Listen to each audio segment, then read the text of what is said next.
wabarakatuh.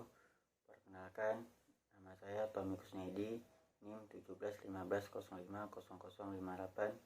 Di sini saya akan membahas tentang riba yang membinasakan.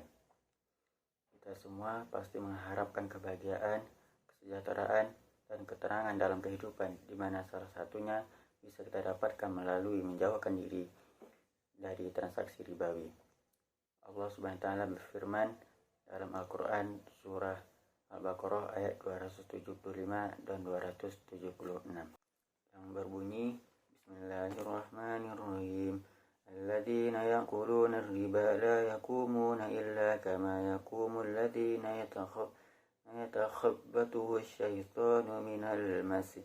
Dzalika biannahum qalu innamal bay'u mithlu ar-riba. Ahallallahu bai'a wa harrama ar-riba. Faman ja'ahu mau'izatan min rabbih fa'antaha falahu ma salaf wa amruhu ila Allah wa man 'ada fa'ulaika ashabun nar hum fiha khalidun. Yamhaqullahu ar-riba wa yarbis sadaqat. Wallahu la yuhibbu kulla kaffarin asim. Yang artinya, orang-orang yang makan mengambil riba tidak dapat berdiri melainkan seperti berdirinya orang yang kemasukan syaitan lantaran tekanan penyakit gila. Keadaan mereka yang demikian itu disebabkan mereka berpendapat sesungguhnya jual beli itu sama dengan riba.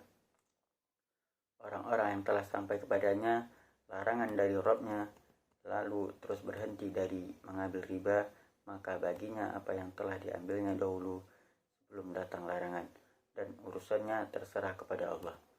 Orang-orang yang mengulangi mengambil riba, maka orang itu adalah penghuni-penghuni neraka. Mereka kekal di dalamnya. Allah memusnahkan riba dan melipat gandakan sedekah, dan Allah tidak menyukai setiap orang yang senantiasa berbuat kekafiran, ingkar, dan selalu berbuat dosa. Quran surah Al-Baqarah ayat 275 sampai 276. Dalam ayat tersebut tersirat bahwa kelak para pemakan riba akan dibangkitkan dengan sempoyongan dan seperti orang yang kerasukan. Ini adalah sebuah gambaran yang terbayang di pikiran kita betapa gelisahnya para pemakan riba. Begitupun keadaannya di dunia. Mungkin terbesit dalam hati kita dikarenakan telah sangat umumnya transaksi ribawi di kehidupan ini, yang salah satunya banyak terjadi dalam bentuk pinjaman berbunga.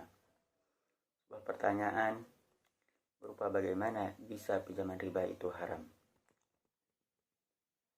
Terdapat dalil naqli yang berasal dari wahyu dan dalil akli yang berasal dari logika untuk menjelaskan mengenai haramnya transaksi riba ini dan bagaimana ia dapat merusak kehidupan kita. Yang pertama, dalil naqli dalam surah Al-Baqarah ayat 275 sampai 276 seperti yang saya sampaikan sebelumnya. Selanjutnya dari hadis Rasulullah SAW yang artinya dari Abu Hurairah radhiyallahu anhu dari Nabi SAW, beliau bersabda, jauhilah 7 dosa yang membinasakan. Mereka para sahabat bertanya, wahai Rasulullah, apakah itu? Beliau menjawab, syirik kepada Allah, sihir, membunuh jiwa yang Allah haramkan kecuali dengan hak, memakan riba, memakan harta anak yatim, berpaling dari perang yang berkecamuk, menuduh zina terhadap wanita-wanita merdeka yang menjaga kehormatan, yang beriman dan yang bersih dari zina. Hadis riwayat Al-Bukhari dan hadis riwayat Muslim. Selanjutnya, agama Samawi Kristen Yahudi juga mengharamkan riba dengan catatan bahwa kaum Yahudi hanya mengharamkan transaksi di antara kalangan mereka, namun tidak di luar mereka. Yang kedua, dalil akli. Di antaranya, yang pertama, pinjaman ribawi memiliki karakteristik kaku dan menekan bagaimanapun keadaannya.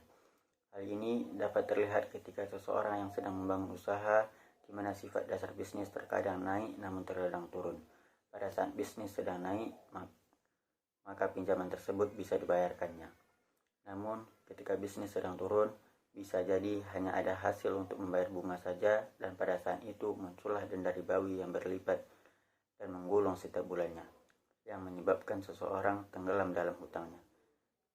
Begitu juga yang terjadi dengan pinjaman ribawi untuk kebutuhan pembelian rumah dan kebutuhan lainnya.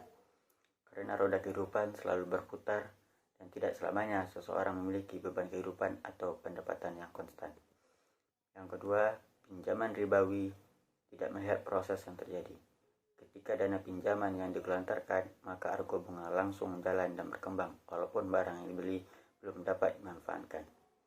Yang ketiga, pinjaman ribawi dapat menyebabkan dikuasainya aset yang jauh lebih besar dari nilai pinjaman.